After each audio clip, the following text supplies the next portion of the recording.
Hello everyone, welcome back to GGN. This is part 3 for this news report today. It's Thursday, May... Hello everyone, welcome back to GGN. This is part 3 for this news report today. It's Thursday, May 9th, 2013. I'm Darko. My website is ggnonline.com, and on YouTube my channels are ddarko2012 and ddarko2013. I usually have the links in there, and they should be posted, if not today, then tomorrow, in YouTube's video description. So, the U.S. is involved militarily, directly, or advising in 74 countries. So we're talking about Afghanistan, we got Iraq, Libya, they never actually leave. While combat troops have been withdrawn from Iraq, the Afghan war now involves less U.S. troops all the time. The U.S. is still involved in either fighting or helping some struggle thought to be useful in the war on terror, which includes drone bombing civilians or innocents. Says the war on terror is used as a justification to project U.S. power and develop relationships with numbers of national military forces throughout the globe.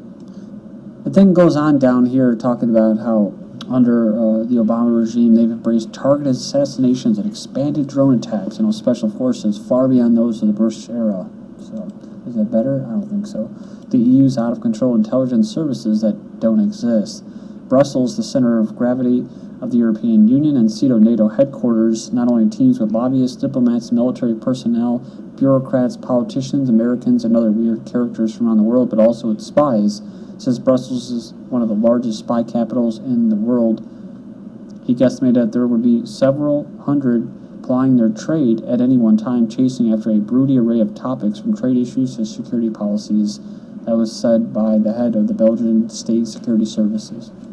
And you're going to laugh, he said he was in the CIA. Says here from Reuters, one childhood friend said in a music session with Castro, who was born in Puerto Rico, suddenly turned bizarre. So this, of course, is the people in Ohio, the abductions that were there for like almost a decade.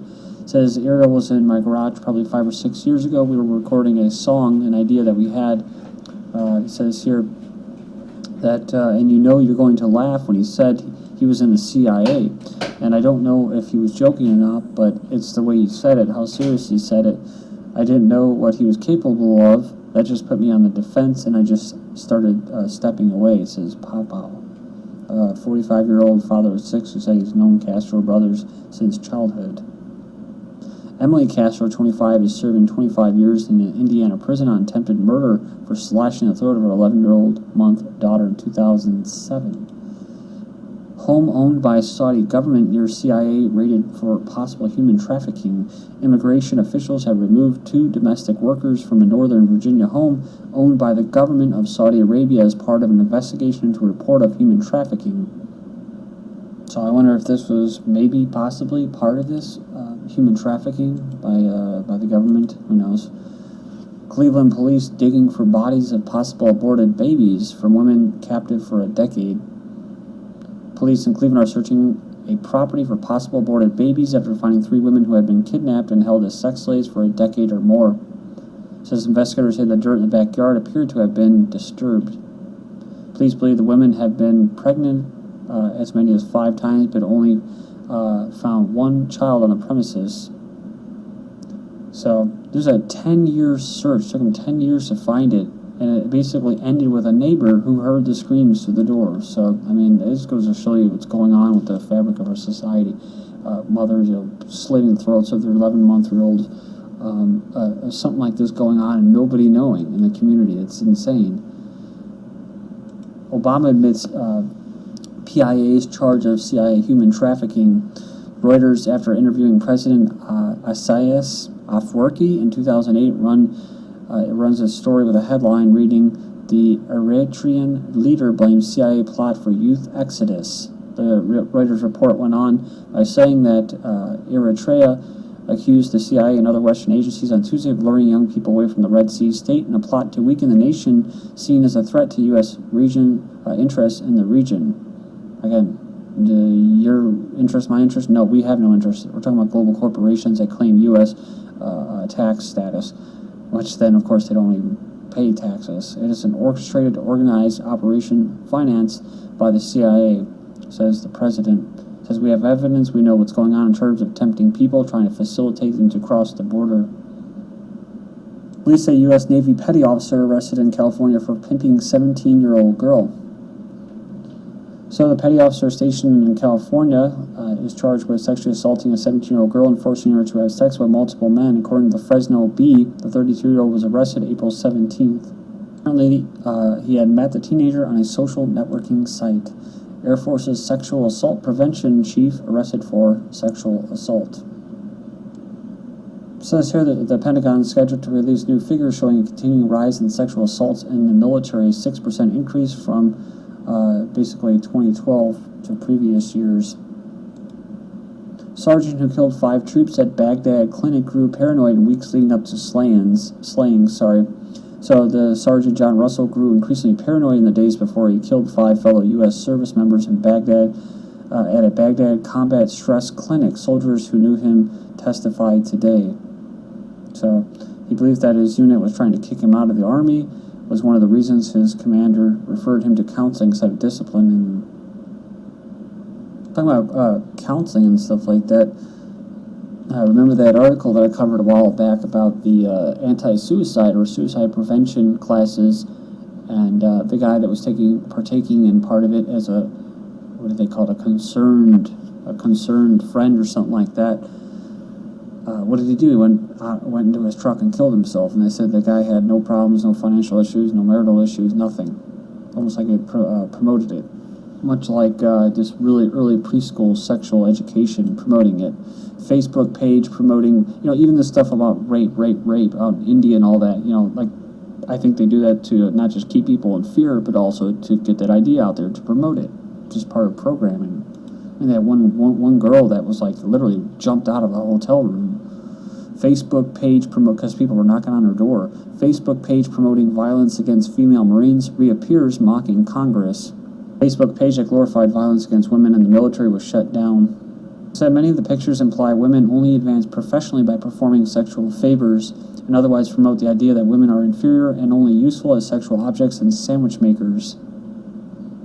It says the military cannot eradicate sexual assault without fundamentally changing its approach by not having women in there. No, it's including its tolerance of participation in these kinds of websites.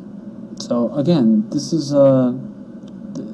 what I believe they were put there for. They were put there to be basically sex objects for other military members, mostly male-dominated, as prostitutes, basically. And I've talked about this personally. I would say about 80% of the females that I encountered or knew while I was in the Marine Corps moved up and advanced faster than they did their male counterparts, and they were usually lazy and did carry their weight, and they did use their womanhood to advance. I saw it. So I mean, people could say that, oh, that's just being intolerant, Darko, but whatever.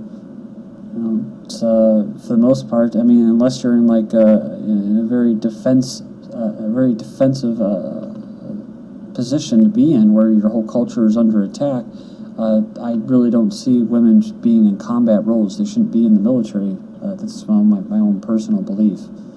This is promoted because it does anything, whether it's the mixing of bloodlines and races and multiculturalism, female leaders for everything now, and they promote that. Whatever turns the old order or the old way of our society functioning, turning it completely opposite and creating all this chaos. It's just another way of controlling people, controlling masses of people. U.S. to announce $100 million more aid for Syrian refugees. We're just talking about creating refugees, mixing the bloodlines, creating chaos. This is what it's all about.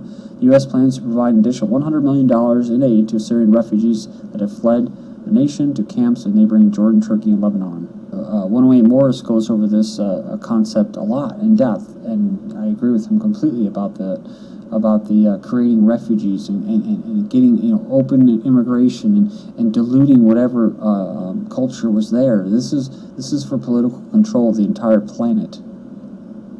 You're always okay, and that was my web browser Firefox crashing right when I was getting into my point. So now this is about a half hour later after uploading the 9 minutes part and encoding it and re-recording it. Here I am back at the 10-minute mark to hopefully flush out my point I was trying to make. Migration on course to change Britain's demography. So, new academic study says Britain will become one of the world's most ethnically diverse countries in less than 40 years. So they found that the proportion of minority groups living in the UK will increase from 10% in 2006 to 40% by 2050.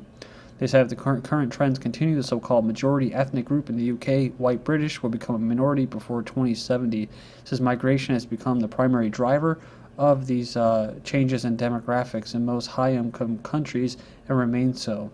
It says on current trends, European populations will become more ethnically diverse, with the possibility that today's majority ethnic groups will no longer compromise a numerical majority in some countries.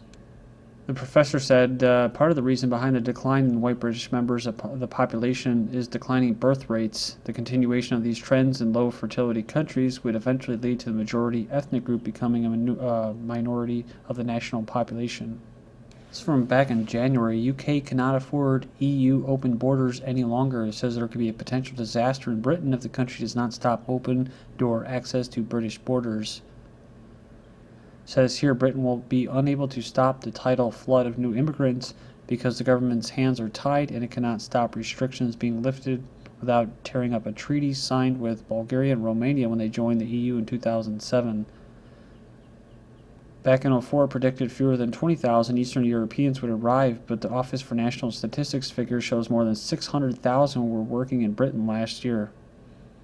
New York City considers allowing non-citizens to vote in local elections. They could be the first city in the U.S. to grant non-citizens the right to vote in municipal elections. Then you have this nice piece of journalism. Only immigrants can save us from pensioners. Record numbers of Britons are retiring, and there's only one way we're realistically going to be able to afford it. The best way to avoid fiscal disaster is not to hold criminal banks liable for their actions. No, it's to ensure that the number of people working in the UK and paying taxes rises. And we need to do this, it says, and to do this we need immigration. It goes on and talks about the birth rate falling because of the eugenics. I mean, this is blatantly obvious what's going on here. About they have to keep the number of those immigrants high enough to fund those in retirement. Heritage Foundation immigration study is exercising Republican racism. This is from Raw Story. This is Rachel Maddow. So she talked about the futility of attempting to do minority outreach when your party's platform is openly hostile to non-white Americans. She highlighted a study by the Heritage Foundation that said Latino immigrants should therefore be admitted to the U.S. only sparingly because their supposedly lower brain power will cost the country trillions of dollars. The Heritage Foundation is a, quote, right-wing think tank, a foundation established at the Intellectual Clearinghouse for Americans Conservatives. So a Heritage Fellow said here, he argued that immigration reform would end up costing the U.S. $6.3 trillion in lost productivity and social programs because Latino immigrants are a burden on society. And a first, blacks voted at a higher rate than whites. African Americans turned out at a record 66%. So last November, they voted at a higher rate than whites for the first time in history. Italy's first black minister target of racist insult. A far-right group in Italy has unfolded a racist banner insulting the country's first black cabinet minister, Kyenge, who recently sworn in under the new government. Says here, the banner says, Kyenge, go back to Congo, says the banner. She was born eye doctor born in the Democratic Republic of the Congo. The group also released a statement saying you cannot sell off Italian citizenship to elements that are foreign to our culture, just as we cannot force citizens to applaud a multiracial society. Speaking of the Congo, we have this. The UN girls as young as 6 raped by Congo troops. Congo troops fleeing the M23 rebels last November raped at least 97 women and 33 girls, some as young as 6, says the UN report. Purity culture, bad for women, worse for survivors of sexual assault. Says here that virginity has no bearing on a person's worth, yet purity balls and shaming victims make our culture more medieval than modern. I don't know why I'm seeing this theme out there right now, but it says here, where does a woman's value lie? It says, according to right-wing culture warriors, between her legs. So to me, this is kind of a gross oversimplification of an idea or fundamental. It says here that that she was raped repeatedly. She described how her religious background made her feel worthless after the first rape. Please join me in the next part. Thank you.